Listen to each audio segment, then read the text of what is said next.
TV 15 education देखते रहें और आगे बढ़ाते रहें। नमस्कार, टीवी 15 एजुकेशन में आपका बहुत बहुत स्वागत है। मैं हूं आपका दोस्त और एंकर दिनेश पांडे। आज हम इस स्मार्ट क्लासरूम की बड़ी सी स्क्रीन पर एक बड़ा ही मजेदार टॉपिक डिकोड करने वाले हैं, रोमन अंक यानी रोमन न्यूमरल्स। ये मास्टर क्लास ना इस पुराने सिस्टम के सारे रूल्स को एकदम शीशे की तरह साफ कर देगा। तो चलिए बिना किसी देरी के शुरू करते हैं। आज के हमारे इस खास एक्सप्लेनर का एजेंडा कुछ ऐसा रहेगा। पहले द 7 बेस सिंबल्स, फिर एडिशन एंड रिपीटेशन के रूल्स, उसके बाद सब्ट्रैक्शन रूल, फिर बड़ी संख्याएं यानी राइटिंग लार्जर नंबर्स, और आखिर में कुछ प्रैक्टिस और कन्वर्जन्स। तो सबसे पहले बात करते हैं पहले हिस्से की, द 7 बेस सिंबल्स। जरा सोचिए, इतने बड़े रोमन साम्राज्य में कोई भी नंबर लिखना हो, वो सिर्फ और सिर्फ 7 बुनियादी चिन्हों का इस्तेमाल करते थे। लिटरली सिर्फ 7। ये रहे वो 7 सिंबल्स और उनकी वैल्यू। बहुत ही आसान है।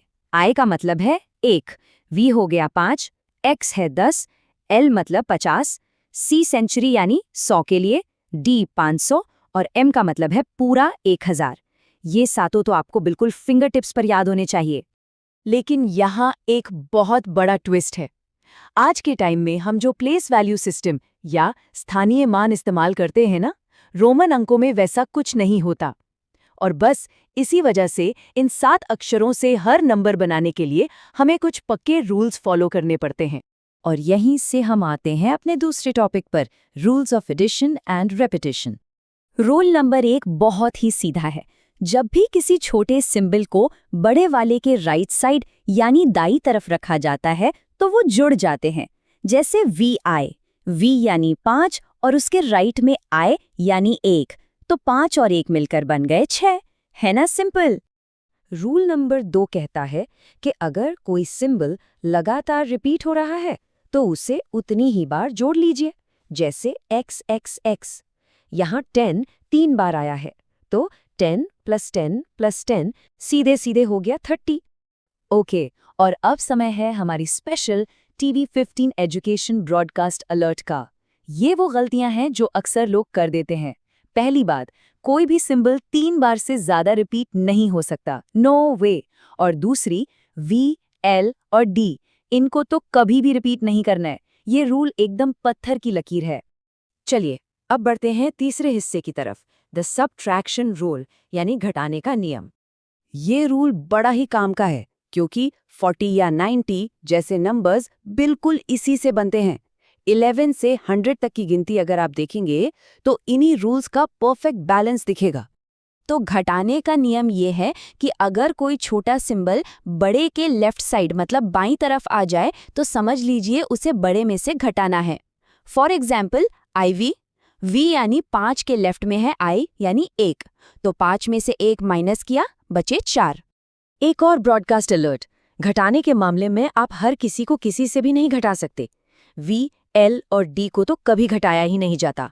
I सिर्फ V और X से घटेगा, X सिर्फ L और C से, और C को आप सिर्फ D और M से घटा सकते हैं। इसमें कोई शॉर्टकट नहीं चलेगा, ये लिमिटेशंस एकदम फिक्स हैं।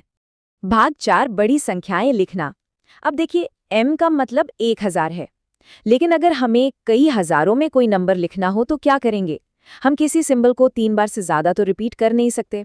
यही एंट्री होती है रूल नंबर 4 की, द बार रूल। अगर किसी भी रोमन अंक के ऊपर एक छोटी सी हॉरिजॉन्टल लाइन, जिसे बार कहते हैं, लगा दी जाए तो उसकी वैल्यू सीधे 1000 गुना बढ़ जाती है। बड़ी संख्याएं लिखने का ये एक बहुत ही स्मार्ट तरीका है। इसे ऐसे समझिए, अकेले V का मतलब है 5, लेकिन जैसे ही उसके ऊपर वो बार लगा वो 5 को 1000 से गुणा कर देगा। एक छोटी सी लाइन और नंबर सीधा 5000 बन गया। और अब सबसे मजेदार हिस्सा, भाग 5, प्रैक्टिस और कन्वर्सेशंस। अब तक सीखे गए सारे रूल्स को एक साथ टेस्ट करने का टाइम आ गया है। चलिए एक लाइव क्लासरूम चैलेंज लेते हैं। मान लीजिए हमें 12310 को रोमन अंकों में लिखना है। सुनने में काफी बड़ा नंबर लग रहा है ना? घबराइए मत, इसे आसान स्टेप्स में तोड़ते हैं। स्टेप 1, इसे अलग अलग कर लें, 12000 + 300 + 10। स्टेप 2, 12000 के लिए 12 यानी XVI लिखिए और ऊपर बार लगा दीजिए। स्टेप 3, 300 के लिए 3 बार C और 10 के लिए X। सबको मिला दें तो बन गया XVI बार के साथ फिर CCCX। हो गया सॉल्व। चलिए अब जरा रिवर्स गियर डालते हैं। अगर आपके सामने लिखा हो CDLXI तो ये हमारे हिंदू अरबी सिस्टम में क्या नंबर होगा? ये भी बहुत लॉजिकल है। स्टेप 1, CD देखिए, छोटा c बड़े D के लेफ्ट में है, मतलब घटाना है। 500 में से 100 गए, ये हुआ 400। स्टेप 2, LXII देखिए, बड़े के बाद छोटे हैं तो सब जुड़ेंगे। 50 + 20 + 2 यानी 72। और स्टेप 3, 400 और 72 को मिला दें तो फाइनल आंसर है 472। हर चीज एकदम परफेक्टली फिट होती है। स्क्रीन पर आप जो देख रहे हैं वो कुछ प्रैक्टिस क्वेश्चंस हैं। इस क्लास के बाद इन सवालों को खुद सॉल्व करने की कोशिश जरूर कीजिएगा। इससे आपके सारे कॉन्सेप्ट्स एकदम पक्के हो जाएंगे। आज का ये TV15 एजुकेशन का सेशन खत्म करने से पहले मैं आपको एक सवाल के साथ छोड़ के जा रहा हूँ। जरा सोचिए, बिना प्लेस वैल्यू सिस्टम के सिर्फ इन 7 अक्षरों और एक बार के दम पर हम कितनी बड़ी संख्या लिख सकते हैं, इससे पहले कि कैलकुलेशन बिल्कुल आउट ऑफ कंट्रोल हो जाए। है ना सोचने वाली बात। खैर, मैं हूं आपका होस्ट दिनेश पांडे। आज के लिए बस इतना ही। सीखते रहिए और आगे बढ़ते रहिए। TV15 देखते रहें और आगे बढ़ते रहें। TV15 education.